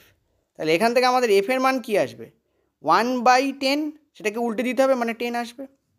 ক্লিয়ার হয়েছে? আচ্ছা এইখানটা খেয়াল করো, তাহলে 1/f এর যে মানটা আমরা পাচ্ছি দ্বিতীয় সমীকরণ থেকে, সেটা 1/f এর মান আমরা কী পাচ্ছি, f এর মান আমরা কী পাবো 1/f এর মান 100 মানে 11/100 হলে উল্টে দাও 100/11, তার মানে 9.09, রাইট। এবার আমরা তো দুটো এফ পেয়ে গেছি, দুটো এফ তো চলবে না, একটা এফের দরকার, তো কী করো দুটো এফকে যোগ করে তাদের গড় করে দাও, এখানে আমাদের গড় এফটা ব্যবহার করি। তো যখনই তুমি দুটো এফকে যোগ করবে, একটা হচ্ছে এই এফ আর একটা হচ্ছে 10, দুটোকে যোগ করে যখন তুমি তাদের গড় করবে তুমি এইটা পেয়ে যাবে। তো this will be the correct answer here. ওই জন্য আমি বলেছিলাম উল্টো করে দেখো 0.1 ছিল তাকে উল্টো করলে 10 আসে, আর 0.11 ছিল তাকে উল্টো করলে 100/11 মানে 9.09 আসে। তো উল্টো করে যোগ করে 2 দিয়ে ভাগ করে দাও, অ্যান্সার বেরিয়ে যাবে। প্রথমে বলেছিলাম সেটাই হলো। ক্লিয়ার হচ্ছে আশা করি, ওকে। এইভাবে পুরো অঙ্কটা করতে হয়, ওকে। যদি কোনো জিনিস এদিকে বেরিয়ে গিয়ে থাকে, এগুলো যদি বেরিয়ে গিয়ে থাকে তোমরা দেখতে না পাও, ঠিক আছে, কারণ আমার পেজে শো করবে, তোমাদের ওখানে শো করবে না। এটা আরেকবার লিখে দিচ্ছি। এই বেগুনি দিয়ে কী করেছিলাম সেটা বলে দিই। বেগুনি দিয়ে এটা করেছিলাম সেটা হচ্ছে এখানে আমরা 1/v এর ভ্যালু ধরেছি। 1/v মানে কি ওয়াই ইন্টারসেপ্টের ভ্যালু আছে, তো ওয়াই ইন্টারসেপ্টের ভ্যালু 11, তাহলে এক্সের মান 0 হলে তখনই ওয়াই ইন্টারসেপ্টের মান 0.11 হচ্ছে, ঠিক আছে। কারণ এই 0 দিয়ে আমরা সরাসরি ওপরে চলে যাচ্ছি আর 0.11 পাচ্ছি, কারণ এক্সের কোনো মানই আমরা এখানে পাচ্ছি না। ক্লিয়ার হয়েছে আশা করি, ওকে। তো এইভাবে আমরা অঙ্কটাকে করতে পারি, আমাদের 9.55 অ্যান্সার আসবে, ঠিক আছে। ক্লিয়ার হলো আশা করি। যদি এই জায়গাটা না বুঝতে পারো আরেকবার দেখো, আমার মনে হচ্ছে অনেকেই বুঝতে পারো নি, কিন্তু এত বড় এবং এত সময় লাগলো যে আরেকবার যদি বোঝাতে যাই তাহলে আরও একবার সময় লেগে যাবে। তোমার প্লিজ এই জায়গাটাকে একটু ভালোভাবে দেখে নাও, ঠিক আছে। চিন্তা করার কোনো কারণ নেই, পেড ক্লাসে আমি তোমাদের এই ধরনের অঙ্ক অনেক করাবো, চিন্তা করার কোনো কারণ নেই, ঠিক আছে। চলো নেক্সট আমরা পরেরটায় যাব। পরের প্রশ্ন অ্যান্সার দাও। আধুনিক পর্যায় সারণীতে ফসফরাসকে কোন শ্রেণী এবং কোন পর্যায়ে তোমাদের রাখা হয়েছে, ঠিক আছে। কোন শ্রেণী এবং কোন পর্যায়ে তোমাদের রাখা হয়েছে, বলো অ্যান্সার দাও। ভেরি ভেরি ইম্পর্টেন্ট কোশ্চেন্স, বলো অ্যান্সার দাও, ঠিক আছে। আমি জানি যে পর্যায় গুনতে গেলে মানে পিরিয়ড গুনতে গেলে, আচ্ছা তোমাদের অ্যান্সারটা আগে তো বলে দিই। Correct answer will be this, third পর্যায়ে অবস্থান করে এবং 15তম শ্রেণীতে অবস্থান করে। দেখো ফসফরাস মানে পি, তার অ্যাটমিক নাম্বার কত 15 আমরা জানি। কীভাবে ভাগ করবো 2, 8, 5, ঠিক আছে। কতগুলো হলো 1, 2, 3, তার মানে থার্ড পর্যায়ে অবস্থান করবে। কতগুলো সেল, যতগুলো সেল তততম পর্যায়ে অবস্থান করবে। 1 নম্বর সেল, 2 নম্বর সেল, 3 নম্বর সেল, এই অবস্থান করবে থার্ড পিরিয়ডে। তো থার্ড পর্যায়ে এখানে আছে, এখানেও আছে। আর কততম শ্রেণী হবে, লাস্টে যেটা বেরোবে তার সঙ্গে তুমি +10 অ্যাড করে দেবে, তো 15। ঠিক আছে, তো 15তম শ্রেণী এবং 13তম পর্যায়। তবে এটা সব ক্ষেত্রে খাটে না, ঠিক আছে, সব ক্ষেত্রে কিন্তু এটা খাটে না। ওকে, তোমরা যারা জানো না তাদের জন্য একটু বলে দিই, আর যারা জানো তারা পরেরটা স্কিপ করে বেরিয়ে যাও। সেটা হচ্ছে, যদি ভ্যালেন্স ইলেকট্রন থাকে 1, ভ্যালেন্স ইলেকট্রন কাকে বলা হয়, লাস্ট কক্ষপথে যে ইলেকট্রন রয়েছে, ভ্যালেন্স ইলেকট্রন যদি 1 থাকে তাহলে গ্রুপ হবে তোমাদের 1।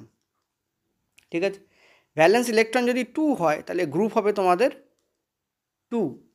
ভ্যালেন্স ইলেকট্রন যদি 3 হয় তাহলে গ্রুপ হবে তোমাদের 3 + 10 13।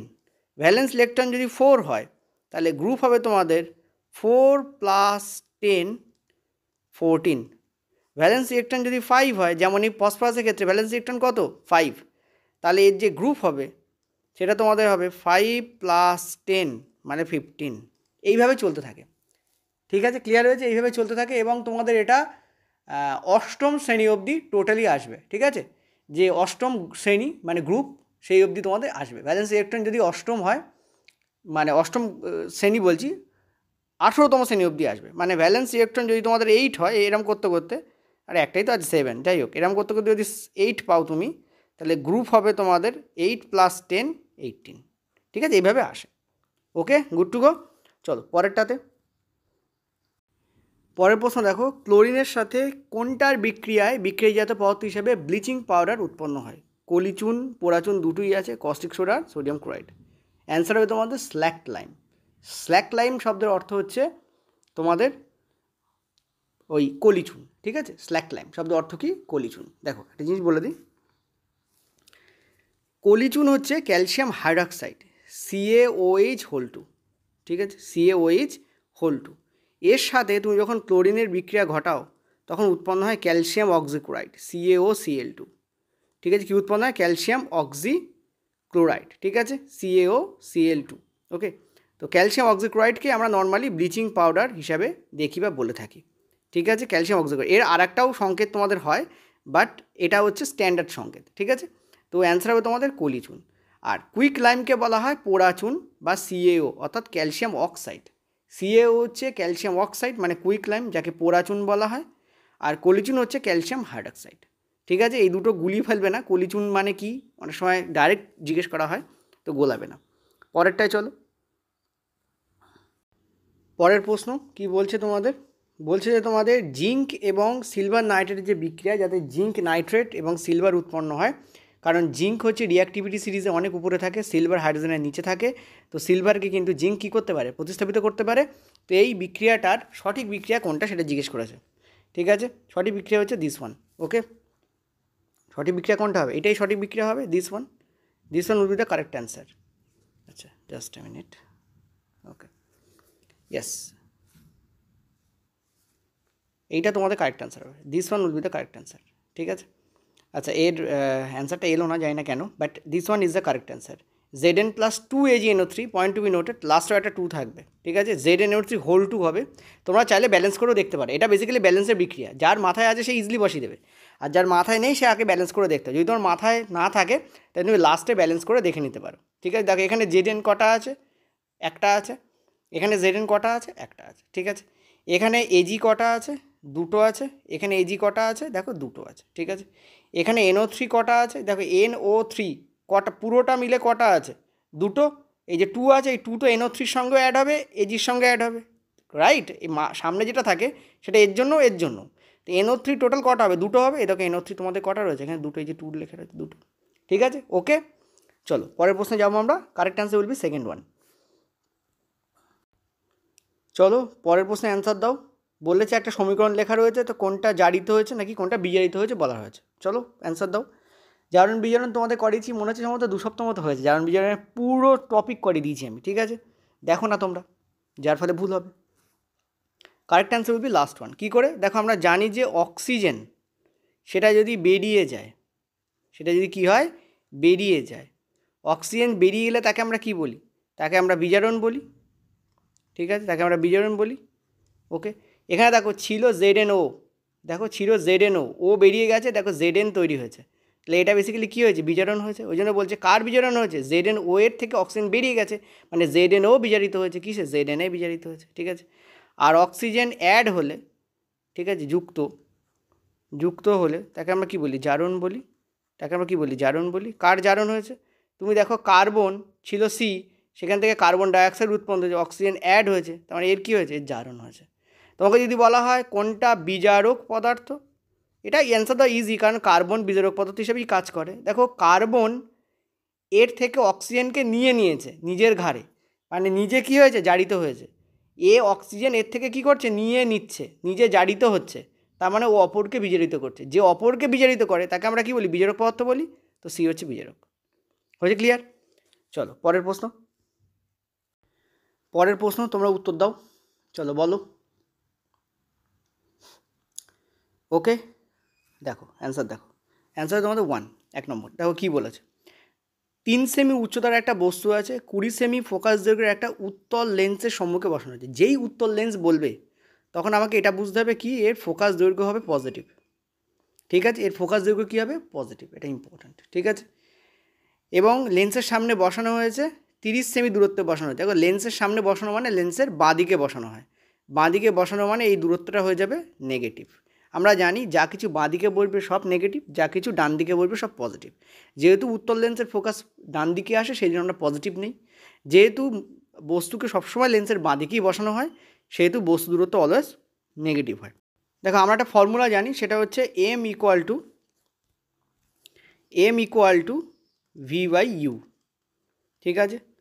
সো আমাদের এখানে কী দেওয়া আছে, জাস্ট মিনিট, আমাদের এখানে ইউ দেওয়া আছে, সরি ভি দেওয়া নেই, ইউ তো দেওয়াই আছে, আমাদের এই বস্তু দূরত্ব দেওয়া আছে, ভি আমাদের দেওয়া নেই, ভি বার করতে হবে। ভি আবার কীভাবে বার করব, আমরা জানি 1/v - 1/u = 1/f, এটা হচ্ছে আমাদের লেন্সের ফর্মুলা হয়, ঠিক আছে। তো 1/v আমাদের এখানে বার করতে হবে, ঠিক আছে। আর 1/u = কি, 1/u = u এর ভ্যালু -30 ইকুয়াল টু তোমাদের 1/f, এফ তো পজিটিভ হবে, সেটা আমাদের কত বলেছে, 20, ঠিক আছে, এই আমাদের বলেছে। আচ্ছা এখান থেকে আমরা যেটা পাবো সেটা হচ্ছে, মানে অ্যান্সার হিসেবে যেটা পাবো, ডাইরেক্ট করাও যেতে পারে, 1/v এর যে ভ্যালু আসবে সেটা দেখো, এটা হচ্ছে প্লাস হয়ে যাবে, প্লাস আবার ওদিকে গেলে মাইনাস হয়ে যাবে, তো 1/20 - 1/30 থাকবে, এদিকে গেলে তোমাদের 60, তাহলে এটা হচ্ছে 3 - 2 মানে 1, সুতরাং 1/v এর যে ভ্যালু দাঁড়াবে সেটা আমাদের পজিটিভ দাঁড়াবে, মানে 1/60 মানে ভি এর ভ্যালু কত, 60, 1/v এর ভ্যালু 1/60, তো ভি এর ভ্যালু 60 হবে না, ক্লিয়ার হয়েছে আশা করি, ওকে। তো ভি এর ভ্যালু হচ্ছে এখানে পজিটিভ, ভি এর ভ্যালু পজিটিভ, এটা মানে কি মানে বোঝাচ্ছে বলো, ভি এর ভ্যালু যে পজিটিভ এটা মানে কি বোঝাচ্ছে, আমরা এখানে কথা বলছি উত্তল লেন্সের, ভি এর ভ্যালু পজিটিভ মানে আমাদের যে ইমেজ ডিস্ট্যান্স সেটা পজিটিভ এসছে, অর্থাৎ প্রতিবিম্ব দূরত্ব আমাদের পজিটিভ এসছে, প্রতিবিম্ব দূরত্ব পজিটিভ এসছে মানে এটা কোন দিকে অবস্থান করছে, এটা অবস্থান করছে ডান দিকে, আমরা জানি ডান দিকে যা থাকবে সব পজিটিভ হবে। আর ডান দিকে কনভেক্স লেন্সের মানে উত্তল লেন্সের কী উৎপন্ন হয়, এগুলো বলে দিচ্ছি, নেই এখানে যদিও, এটা হচ্ছে রিয়েল মানে সৎবিম্ব উৎপন্ন হবে এবং সেটা উল্টোও হবে, ঠিক আছে, এবং সেটা কী হবে, সেটা হবে উল্টো, ওকে, গুড টু গো। আচ্ছা এ দুটো বলে দিলাম এক্সট্রা। এবার এখানে আমাদের কি বলেছে, এখানে আমাদের m = বার করতে বলেছে, অর্থাৎ ম্যাগনিফিকেশান বার করতে বলেছে, ঠিক আছে। তো দেখো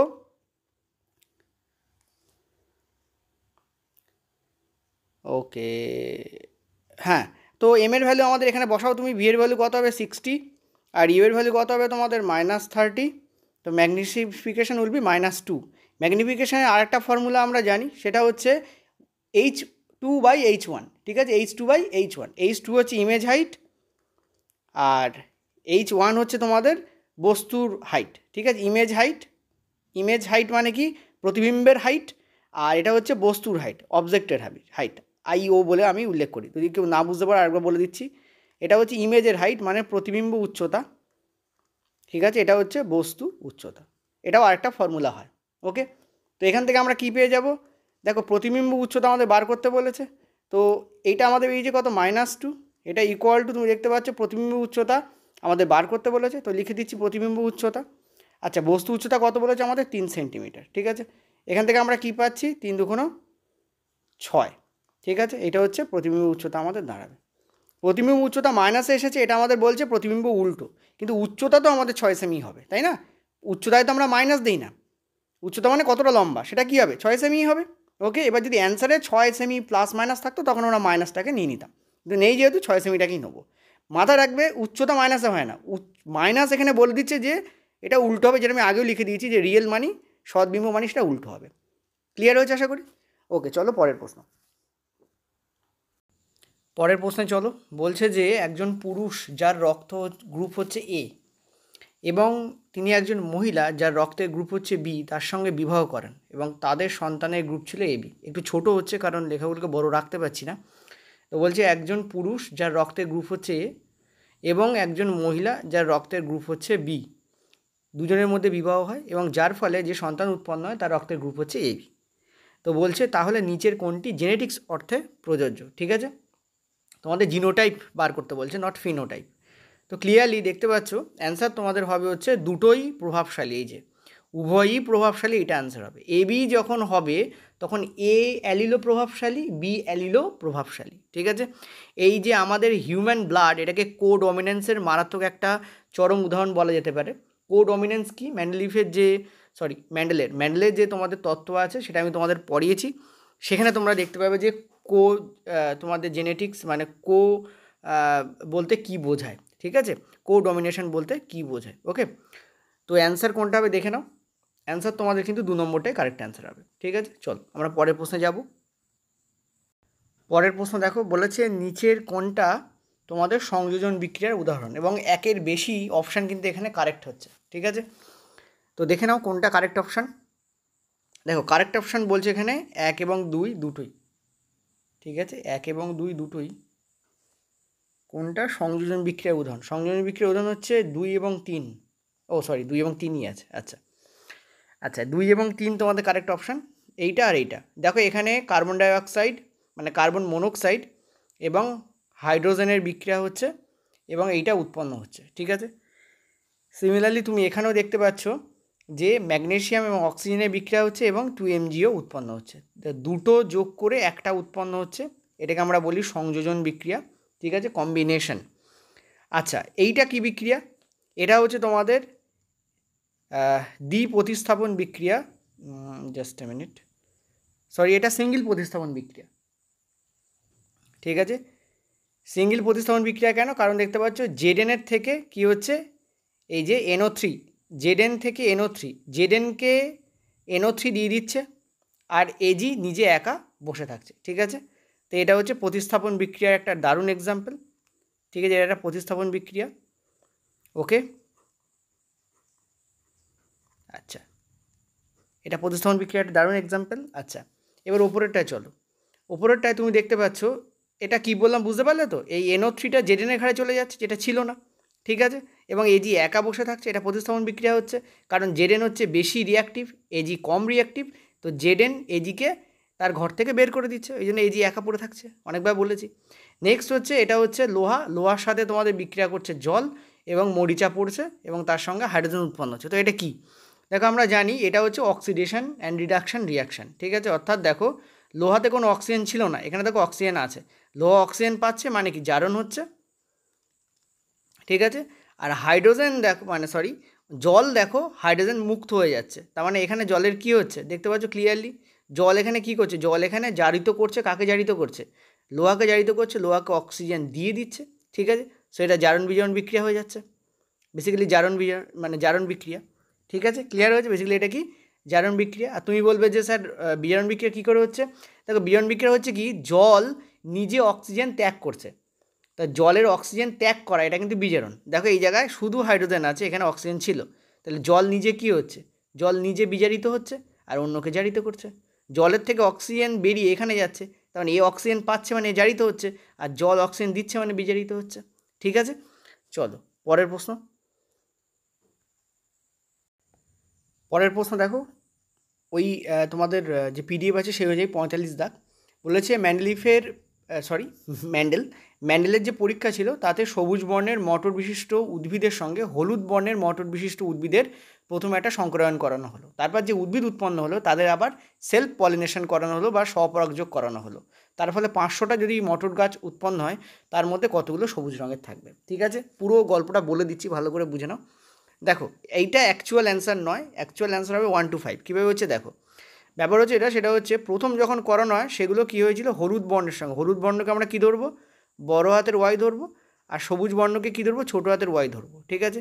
তো এই ওয়াইয়ের সঙ্গে এই ওয়াই একবার ক্রস হবে, উৎপন্ন করবে ওয়াই ওয়াই। আবার এই ওয়াইয়ের সঙ্গে এই ওয়াই একবার ক্রস হবে, উৎপন্ন করবে ওয়াই ওয়াই।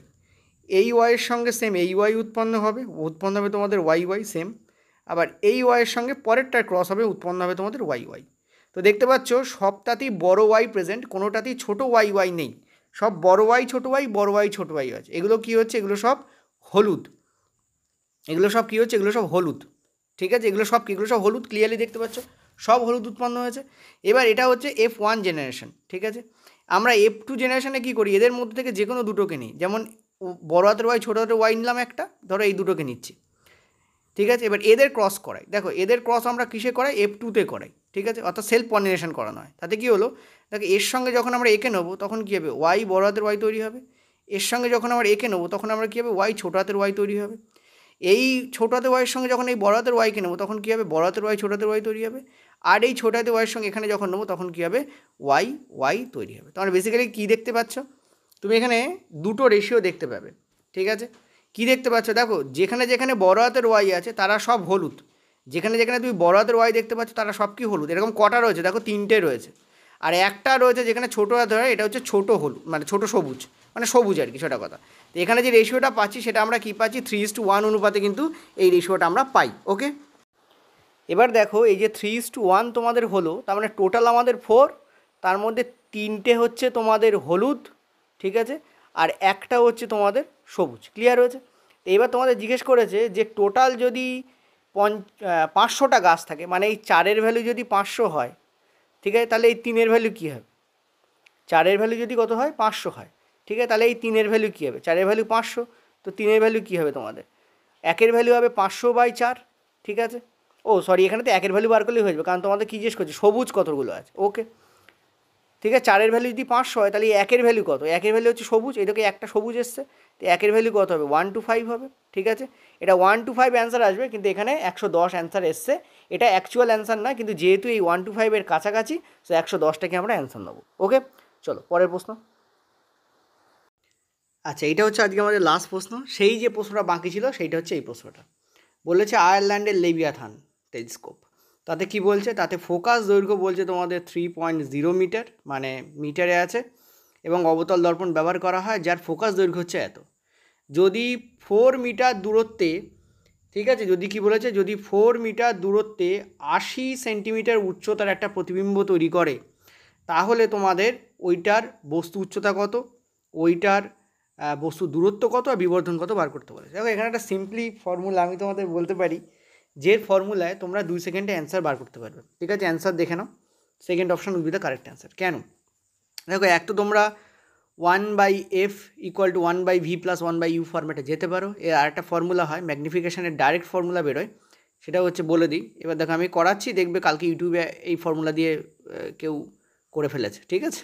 এটাকে ডিরাইভ করতে হয়, এই জন্যই হচ্ছে ইচ্ছা করে না করাতে, যাই হোক তোমাদের জন্য করাই, চলো বাদ দাও। তো f - v/f এটা একটা ফর্মুলা হয়। এবার দেখো এখানে অবতল দর্পণ বলেছে, তো এফ কিন্তু মাইনাসে যাবে, এই যে এফ কী হবে আমাদের, মাইনাসে যাবে। এফ কত আছে, 3, এটাকে লিখবো আমরা -3, ঠিক আছে। আর এই যে মাইনাস, এটা কিন্তু সূত্রের মাইনাস, ঠিক আছে, এই যে মাইনাস এটা কি সূত্রের মাইনাস। এবার দেখো এখানে ভি কত দেওয়া আছে, ঠিক আছে, ভি কত দেওয়া আছে, ভি দেখতে পাচ্ছ তোমাদের দেওয়া আছে, জাস্ট এ মিনিট, ভি দেখতে পাচ্ছ দেওয়া আছে তোমাদের 4 মিটার, ঠিক আছে। 4 মিটার দূরত্বে দূরত্ব উৎপন্ন হয়েছে, মানে বস্তু উৎপন্ন হয়েছে, ঠিক আছে। তো ভিও কিন্তু আমাদের নেগেটিভে যাবে। এখন তোমরা বলবে স্যার ভি নেগেটিভ, আচ্ছা জাস্ট এ মিনিট, এত এদিকে না লেখাই ভালো, প্রবলেম হয়ে যাবে, নিচে লিখছি। এফ তোমাদের কী হবে, এফ হচ্ছে তোমাদের নেগেটিভে যাবে, সো -3, এটা সূত্রের মাইনাস, এই যে মাঝখানে মানে সূত্রের মাইনাস। ভি কী হবে তোমাদের, মাইনাসে যাবে, সেটা হচ্ছে -4, ঠিক আছে। এবার তোমরা বলবে স্যার ভি মাইনাসে কেন যাবে, অবতল দর্পণে তো প্লাসও হতে পারে, যেহেতু অবতল দর্পণে 2 ধরনের প্রতিবিম্বই পাওয়া যায়, সৎ আর অসৎ।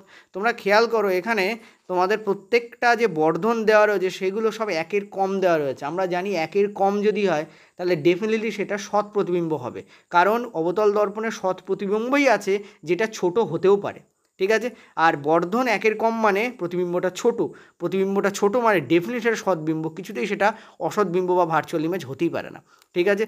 এইটা দেখে আমি বুঝলাম যে এই যে অপশানগুলোতে দেখো সব 1/2 1/3 এইসব দেওয়া রয়েছে। তার মানে বর্ধন ছোট, বর্ধন একের থেকে ছোট মানে প্রতিবিম্ব ছোট, প্রতিবিম্ব ছোট তখন হয় অবতল দর্পণে, তখন সেটা সৎবিম্ব হয়। অসৎবিম্ব হলে সেটা কোনোদিনই ছোট হবে না, বড় হবে। ঠিক আছে, এখান থেকে আমরা ভি এর ভ্যালু অর্থাৎ এই যে প্রতিবিম্ব দূরত্ব কী নিলাম, নেগেটিভে নিলাম। ঠিক আছে, ওকে। এবার তোমরা বলবে স্যার সদ্বিম্ব বলে আপনি নেগেটিভে কেন দিচ্ছেন? কারণ সদ্বিম্ব কোন দিকে উৎপন্ন হয়? লেফটে উৎপন্ন হয়। ঠিক আছে, ক্লিয়ার হয়েছে আশা করি। লেফটে যে উৎপন্ন হবে সব নেগেটিভ নেবো, ওকে। এবার নিচে আমরা কী লিখবো? নিচে আমরা এফ লিখবো। এফ কত? -3। ঠিক আছে, এটাকে ক্যালকুলেট করলে কী হচ্ছে দেখো ভালো করে, এটাকে আমি এদিকে ক্যালকুলেট করে দিচ্ছি। ক্যালকুলেট করে দেখাতে -3 এটা +4, তার মানে ওপরে থাকছে আমাদের 1 আর নিচে থাকছে আমাদের 3, কিন্তু মাইনাসটা উপরে চলে যাবে, সো -3 নিচে মাইনাস উপরে চলে যাবে। তো এইটা হচ্ছে আমাদের ম্যাগনিফিকেশন এলো। এবার তার মানে 1/3 অ্যান্সার। তোমরা বলছো মাইনাস তো কোথাও নেই, দেখো মাইনাস এটা বুঝিয়ে দেয় যে এটা একটা সদ্বিম্ব, ব্যাস আর কিছু না। ঠিক আছে, মাইনাস বুঝিয়ে দেয় সদ্বিম্ব, আর একের থেকে কমটা বোঝায় যে এটা একটা ছোট ইমেজ। ঠিক আছে, এই হচ্ছে ব্যাপার। তো নেগেটিভ ভ্যালুটা এই কারণে আসে। তো 1/3 অ্যান্সার হবে, কিন্তু অনেকগুলো 1/3 রয়েছে, 1/2 ফার্স্ট অপশন তো কেটেই দাও। এবার দেখো ম্যাগনিফিকেশনে আরেকটা ফর্মুলা হয়, ম্যাগনিফিকেশনে ইনফ্যাক্ট অনেক ফর্মুলা হয়, 4-5টা ফর্মুলা হয়, তোমরা তো মাত্র 2টো কি 3টে মনে হয় একটা জানো মনে হয়। ঠিক আছে, ম্যাগনিফিকেশনে আরেকটা ফর্মুলা হয়, সেটা হচ্ছে এফ বাই, এটা কী লিখেছিলাম, এটা হচ্ছে এফ এবং ভি এর মধ্যে সম্পর্ক দিয়ে লিখেছিলাম, এবার আমি ইউ এর মধ্যে সম্পর্ক দিয়ে দিচ্ছি, সেটা হচ্ছে F by F minus U. এটাও কিন্তু ম্যাগনিফিকেশনে আরেকটা ফর্মুলা তোমাদের হয়। তো এই ফর্মুলা অনুযায়ী আমরা এফের ভ্যালু কী লিখবো? আমরা এফকে তো -3 পেয়েছি, আচ্ছা আমি নিচে লিখছি এটা। ঠিক আছে, এম এর ভ্যালু আমরা কী পেয়েছি? এইটা পেয়েছি, এই যে এম এর ভ্যালু কী, এটা -1/3 ইকুয়াল টু এফের ভ্যালু কি? -3। ঠিক আছে, আর নিচে দেখো এফ রয়েছে, তার মানে -3 হবে মাইনাস ইউ, কারণ ইউ আমাদের বার করতে হবে। এই যে বস্তু দূরত্ব, এটা হচ্ছে আমাদের ইউ।